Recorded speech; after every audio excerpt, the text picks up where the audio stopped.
You know that feeling when you're just done? When the weight of years of unspoken disappointment, of constantly trying to be enough, finally crushes you. Well, I hit that wall. My parents pushed me so far, so relentlessly, that a luxury vacation I paid for became the battleground where our entire relationship just imploded. Let me tell you a bit about myself. I'm James, 26, and for as long as I can remember, all I've wanted to do was make my parents proud. But here's the kicker. It was never enough. I could ace every exam, win every competition, land every job, and there was always a but. You did great on that project, but you should have gotten a promotion already. Or, that's a nice paycheck, but you could be making more if you weren't so focused on that side hustle. It was exhausting. It felt like walking on a treadmill, running as fast as I could, only to realize I was standing in the exact same spot. The thing is, I'm not a failure. I'm doing well. I've worked my tail off for years to get to a place where I don't have to worry about money, where I'm not living paycheck to paycheck. I put in the work. And still, with my parents, there was this constant, gnawing feeling that nothing was ever enough. So, when they started talking about this lavish, 5-star, private beach, spa treatment everyday kind of vacation, my stomach dropped. And of course, they wanted me to foot the bill. You'd think I could just say no, right? But that's not how they operate. It was a masterclass in guilt tripping. You don't want us to be miserable, do you? We worked so hard to give you everything, and now we just want to enjoy a nice vacation together. After months of that, I caved. Maybe, just maybe, I thought it could be a chance for us to bond. The catch? I wasn't just paying for my share, I was paying for absolutely everything. I could afford it, sure, but a part of me dreaded it, like a dark cloud hanging over the whole idea. And when we finally got to the resort, oh, it only got worse. The very first night at dinner, my mom barely even glanced at the menu before she started. "It's so nice to have a son who can afford this kind of thing," she simpered. "We can't even imagine spending this much on ourselves." My dad, not missing a beat, chimed in, "Yeah, we would have never done this if it weren't for you." They both chuckled like it was a hilarious joke. It wasn't funny. It was humiliating. They weren't trying to make me feel appreciated. They were rubbing it in. Every single time I pulled out my card, they'd make a comment about how much I was helping them out. I was the big hero, paying for their lavish getaway, and they didn't even care enough to pretend they were grateful. It was just the same old game, the same old toxic dynamic. I was the provider. They were the takers. And it was never, ever going to be enough. By day 3, I was completely fed up. Every meal, every spa visit, every excursion, my card. They barely said thank you. Instead, they'd casually drop how nice it was to have a son who made it, but quickly add that I still had a long way to go. As if this vacation was some kind of test. As if I still had to prove something. I started to think about just walking away, just leaving. But I told myself to stick it out. Maybe it would get better. Maybe I was just overthinking it. Then came the moment that absolutely shattered me. We were sitting by the pool after a long day. My dad, glass in hand, turned to me. "You know, James," he began, his voice surprisingly calm, "if you really want to make something of yourself, you need to stop wasting money on stuff like this. You've got a good job, but you could be doing a lot more. You should have already bought a house by now. All this money you're spending on luxury vacations? You should be putting it into something that actually matters." It was a slap to the face. Here I was, bending over backward, making sure they had the best vacation they'd ever had, and this was my thanks? It wasn't just the comment, it was the way he said it, like I was the one doing something wrong by trying to treat them. Like I had failed. Then my mom chimed in, her voice dripping with fake concern. "You really need to stop living like this, always spending on yourself, never saving for your future. I'm just worried about you, James." I snapped. I stood up. I excused myself. I walked straight to the concierge. I didn't even look back. I went to the front desk, asked to change my flight, and made arrangements to leave that very night. I was done. The next morning, before they were even awake, I packed my bags, checked out, and caught my flight home. Without saying a word. But here's the kicker. I didn't just leave them without a word. Oh no. I made sure they paid for their share. See, when I made the reservation, I covered the whole thing, thinking I was being generous. But I had a sudden change of heart. When I checked out, I only paid for my part. Their portion? I left them to deal with it. I was already on my way to the airport when my phone started buzzing. Missed call after missed call. Text after text. James, where are you? You can't just leave us here. You're being childish. You need to come back and pay. I ignored every single one. I wasn't about to get roped into their guilt-tripping games anymore. By the time I landed, my phone was absolutely blowing up. It was my mom. It was my dad. It was practically every family member, demanding to know what happened, why I'd abandoned them. They were trying to paint me as the bad guy. But I didn't care. I just wanted to be free. And now, I was about to face the storm head-on. The moment I stepped off that plane, I could feel the weight of it. My phone hadn't stopped buzzing the entire flight, but now it was like I'd walked into the eye of a hurricane. I figured it would be bad, but not this bad. My parents were relentless. Every time I looked at my phone, there were more calls, more texts, each one pushing harder for me to fix what I had done. James, please, we can't believe you did this. We're stuck here and it's all your fault. Come back and finish what you started. You don't just leave family hanging like this. And then, of course, the guilt trips. You've changed. You're not the son we raised. At first, I just ignored them. The last thing I wanted was to engage. But after an hour of constant notifications, I gave in. I wasn't proud of it, but I was sick of always being the one to bend. I had done enough for them. I didn't owe them another ounce of my energy.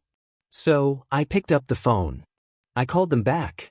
Hello, my dad answered, his voice dripping with fake calmness.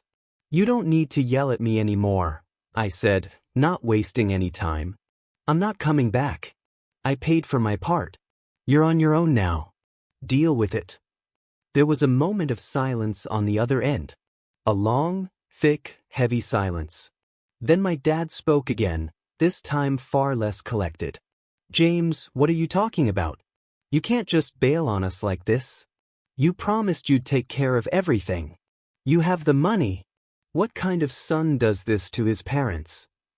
Apparently, I shot back, the kind who's tired of being treated like a walking wallet. My voice was shaking, but it was with rage, not fear. You never cared about me, just what I could give you. Every time I did something good, you found a way to twist it into a criticism. You never said, thank you, just, you could do more. Well, I'm done doing more. You can pay for the rest of your vacation yourselves. I'm sure you'll figure it out. I could practically hear my dad's face turning red with rage. He started rambling, stammering about how unreasonable I was, how he and my mom had sacrificed everything for me, how they had made me who I am. Yeah, right, I cut him off, my voice absolutely dripping with sarcasm. You've done such a great job. I've been trying to get your approval my whole life, and all I've gotten is how I'm not enough. So here's the deal, Dad, I'm not your backup plan anymore. I'm done paying for things I didn't ask for and being expected to clean up your messes. I paused, letting that sink in, before adding one final, vicious jab. Maybe you should have thought about that before you kept telling me not to spend money on vacations, huh? I'm pretty sure we can't afford it, was your favorite line growing up. But suddenly it's fine when I'm footing the bill. I hung up before he could say another word. I truly thought that would be the end of it. I thought my parents would be embarrassed, or at the very least, angry enough to leave me alone for a while. But no, that's not how this family operates. They weren't going to let me go that easily. What I hadn't anticipated was how much my other family members, My aunts, uncles, cousins would get involved. I hadn't even realized they were in on the group chat until I looked at my phone later that evening. I had 26 missed calls and about 30 messages from them, all demanding explanations. James, you've gone too far. You can't just leave your parents like that. They raised you. They gave you everything. This isn't how family works. James, your parents are devastated. Don't be so selfish. They needed you. It's one vacation, one trip. What's the harm in helping them out? I could feel the familiar weight of guilt creeping in. Every message, every call, every comment made me second-guess myself, even though deep down I knew I was right. They were all on my parents' side. Every single one of them. Not a single person seemed to care about how I felt. Not a single person thought it was weird that my parents demanded I pay for everything, and then had the audacity to guilt-trip me when I finally put my foot down. And that's when it hit me. They were all just playing the same game. Everyone in my family expected me to be the one who sacrificed, who gave, who worked myself to the bone while they sat back and enjoyed the show. But I wasn't playing anymore. Still, I couldn't ignore them forever. I had to say something. So, I responded to the group chat. I'm not sorry, I wrote, my thumbs flying. I did what I had to do, and if that upsets you, well, I guess it's a wake-up call for all of you. I'm tired of being everyone's safety net. You want to blame someone for the mess? Blame my parents for making me feel like I wasn't good enough unless I was helping them. Don't drag me into this. I sent that message and braced myself for the fallout. It didn't take long. James, this is ridiculous. You're a grown man, you're acting like a child. Do you want to throw away your entire relationship with your family over one vacation? My uncle responded, his message short and sharp. And then came the kicker. Your parents are heartbroken. They feel abandoned. You've ruined this whole trip for them. Why would you do this to them? But that was the thing. I wasn't doing this to them. I was doing it for me. For once, I was standing up for myself. For once, I wasn't the one who had to bear the weight of everyone else's issues. And let me tell you, after all the years of constantly giving in, hearing them all pile on to make me feel guilty, it was a strange kind of relief. I was tired of being the one who had to do it all. I was tired of being the punching bag. It felt good to let them know I wasn't going to put up with it anymore. But of course, they didn't take it well. Within hours, I had more calls and messages from my parents, each one worse than the last. We don't need you anymore, my mom said, her voice venomous in a voicemail. You've made it clear you don't care about your family. Go ahead, enjoy your lonely little life. You'll see how far your pride takes you. But it didn't end there. They weren't just angry, they were calling everyone in the family, spinning the story however they wanted, to make me look like the villain. They were the victims, and I was the ungrateful son who abandoned them. It was sickening. And yet, I wasn't backing down. Not anymore. The days after that phone call with my parents felt surreal. The messages and calls kept coming, but something strange started to happen inside me. I began to feel this incredible sense of liberation. Like I was finally free from the invisible chains that had bound me for so long. I wasn't responsible for their happiness anymore. I wasn't the one who had to make up for their mistakes or endlessly try to get their approval. It was a strange kind of peace, one I had never experienced before. But that peace didn't last long. As expected, the family drama exploded. The group chat was now a full-blown battleground. I could feel the tension rising with every message. My cousins, aunts, uncles, even distant relatives, all chimed in, taking sides. It was like I was caught in a whirlwind, spinning between guilt and anger as every member of my family tried to twist the narrative in their favor. My mom and dad were absolutely relentless. They called, texted, sent frantic voice messages. I couldn't escape it. The first few were the usual guilt trips, but then came the threats. You're going to regret this, James, my dad said one evening, his voice laced with venom. You think you're some big shot now, but trust me, you're going to find out how quickly things can turn against you. You won't have a family to fall back on when you're struggling. My mom wasn't any better. You've ruined everything. We trusted you. You promised. You're going to make us look like fools in front of the entire family. Don't ever expect us to help you again when you come crawling back. I didn't reply to any of it. I knew the power of silence. It was the one thing they couldn't manipulate. Every time they tried to get a rise out of me, I just ignored it. It was hard at first, but eventually I started to feel a bit of pride every time I resisted. The messages got more desperate, more frantic. They were losing control, and that was something I'd never seen from them before. But here's where the story takes a turn I wasn't expecting. The family started turning on me. It wasn't just my parents anymore. It was my relatives too. They had all started to band together, telling me that I had betrayed my parents and the family as a whole. They didn't care that I'd spent years under their thumb, always the one to bail them out, always the one to carry the burden. They only saw the immediate aftermath, the fact that I had left them in a foreign country with no backup. And in their eyes, that made me the villain. My Aunt Linda, who I'd always gotten along with, was the first to send me a truly manipulative message. "James," she wrote, "I thought you were better than this. You've really let your parents down. You know how much they've done for you. You can't just cut them off like this. Don't you care about the family? You'll regret this, you'll see." I wanted to respond. I wanted to tell her how many times my parents had let me down. How many times I had been expected to sacrifice for them. And how, at the end of the day, I was the one left to clean up their messes. But I didn't. Not yet.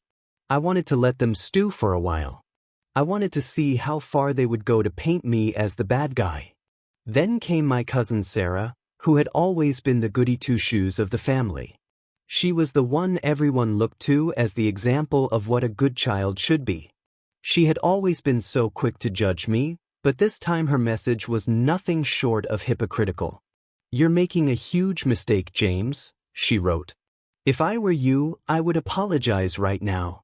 You can't just throw your family away like this. You'll regret it, believe me." I didn't know whether to laugh or cry. Sarah was the last person who should be lecturing me on family. She was the one who always turned a blind eye when my parents pulled their usual antics, the one who smiled and nodded as they manipulated and controlled everyone in their path. Now she was the one trying to guilt-trip me into submission. But what struck me the most was this. The more messages I received, the more I realized just how toxic my entire family dynamic was. It wasn't just my parents. It was everyone.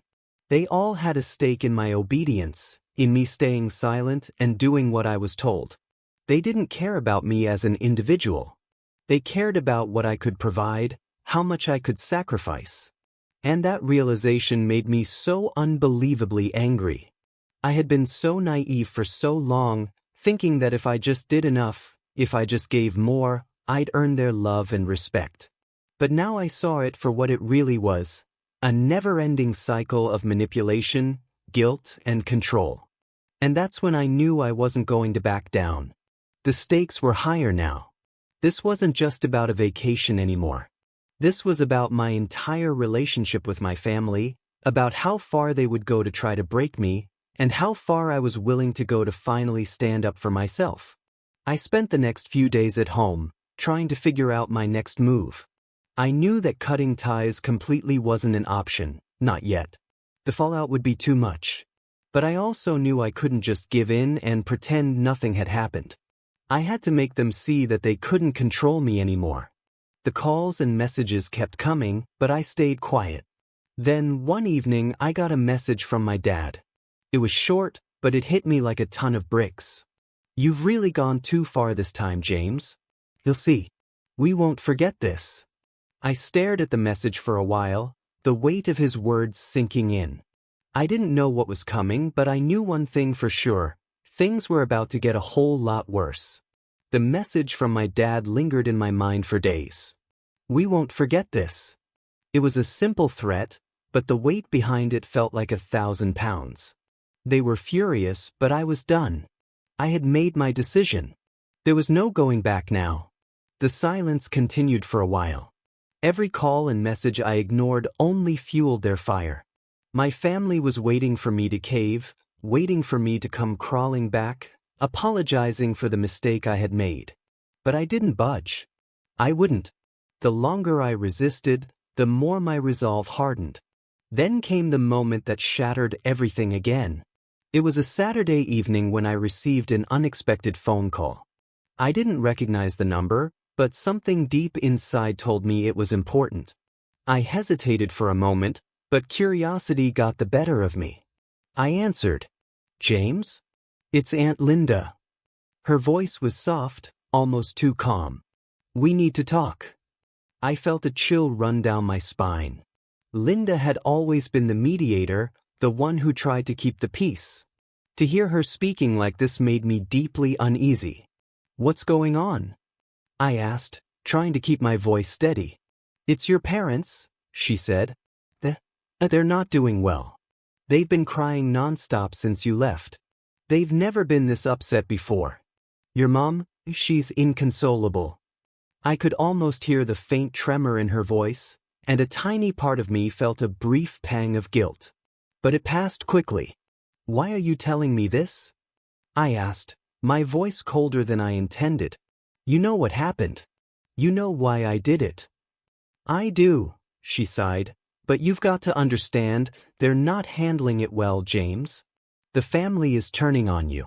You're not just upsetting them, you're upsetting everyone. This is bigger than just the vacation." Her words hit harder than I expected. It was true. My parents weren't just upset with me, they had systematically turned the entire family against me. They were playing the victim, painting me as the ungrateful child who didn't care about family, about loyalty. And in the process, they were poisoning everyone's perception of me. I closed my eyes, gripping the phone tighter as my anger flared up again. I had been used for so long, and now they were trying to guilt me into coming back, trying to make me feel responsible for their misery. "I'm not going back," I said firmly, my voice now steady and unwavering. "I'm done. I've done enough for them, for all of you. It's not my responsibility anymore. Not even if they cry or yell or try to manipulate me. I'm not their savior." There was a long pause on the other end. I could hear Aunt Linda breathing, probably trying to figure out what to say next.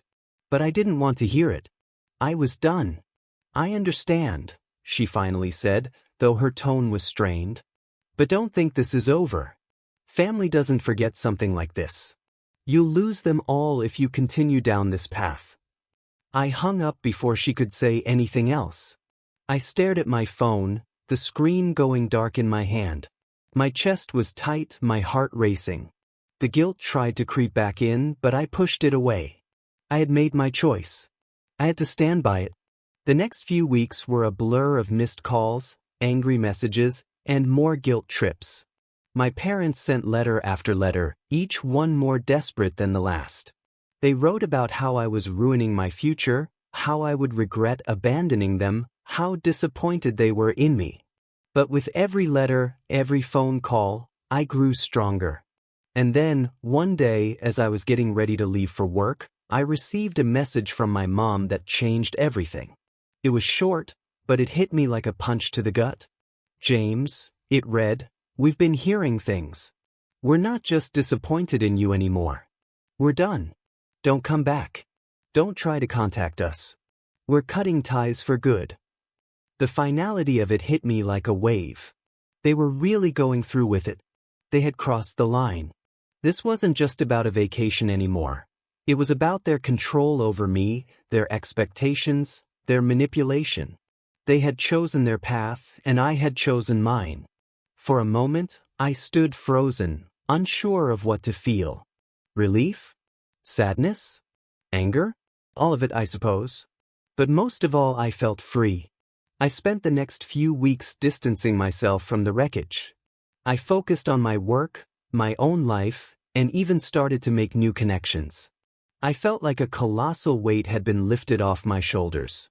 I was no longer defined by their toxic expectations, no longer trapped by their neediness and manipulation. But as the months went by, the fallout from my decision became clearer. It wasn't just my parents who were angry anymore. It was everyone. The phone calls, the texts, the passive-aggressive comments from family members, they never stopped. My aunts, uncles, cousins, even some friends from the past, tried to guilt me into coming back. They told me that I had broken the family, that I was selfish for not putting them first. But through it all, I held firm. I wasn't going to be their doormat anymore. I wasn't going to apologize for standing up for myself, for not letting them drain me dry anymore. I knew I was in for a long road, and I had no idea what would happen next. Would they really cut me off forever? Would they ever come to their senses? I didn't know. But one thing was absolutely certain. I had taken the first step toward freedom, and I wasn't looking back. So, what do you guys think? Let me know in the comments.